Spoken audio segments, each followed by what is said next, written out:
क्यों बॉस? आप तो इसी शहर के हो ना, आपको नहीं पता क्या हुआ? कई साल पहले इस शहर में मिलें हुआ करती थी।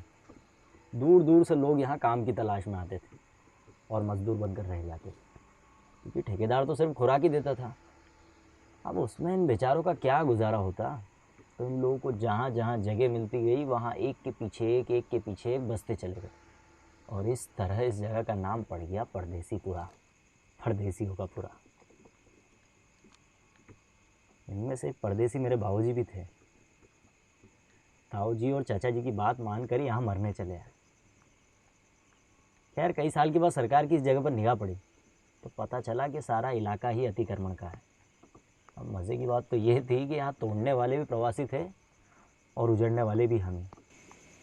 बॉस, हमारे देश की ना यही खूबी है, एक तो विकास होता नहीं, पर जब होता है तो उसमें लाखों घर उजाड़ दिए जाते हैं।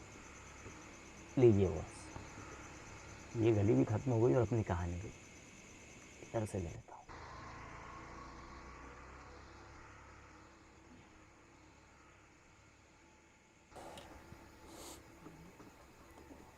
मुझको आज तक एक बात समझ में नहीं आई।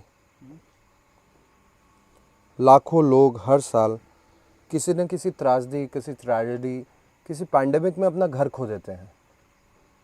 फिर हर साल लाखों लोग वहीं आकर क्यों बस जाते हैं?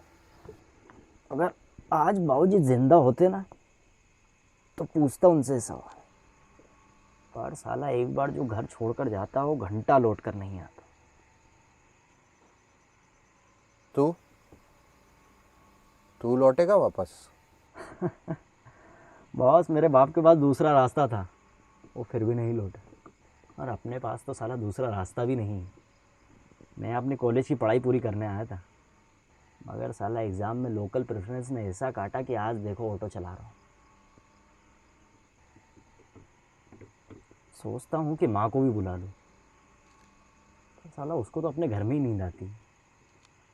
उस हिसाब से तो आधा शहर सोता ही नहीं अच्छा होगा। है, वरना जिनके पास दूसरा रास्ता होता है ना, वो ज़्यादा सुखी नहीं रहते हैं। उसी का फोन है। हाँ।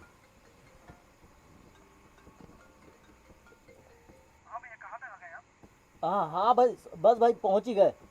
हाँ ठीक, तो भी काफ़ी जल्दी मालूम होती है। चलते फटाफट, एक्स्ट्रा भाड़ा मिलेगा भैया। तुझे ठीक लगता है इतनी रात को किसी अनजान पे भरोसा करना? नहीं पर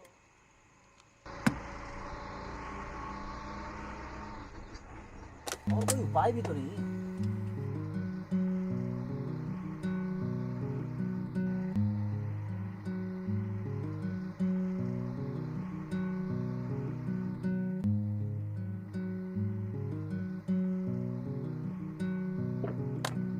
इंसान इंसान के काम नहीं आए तो कौन आएगा बताओ आप।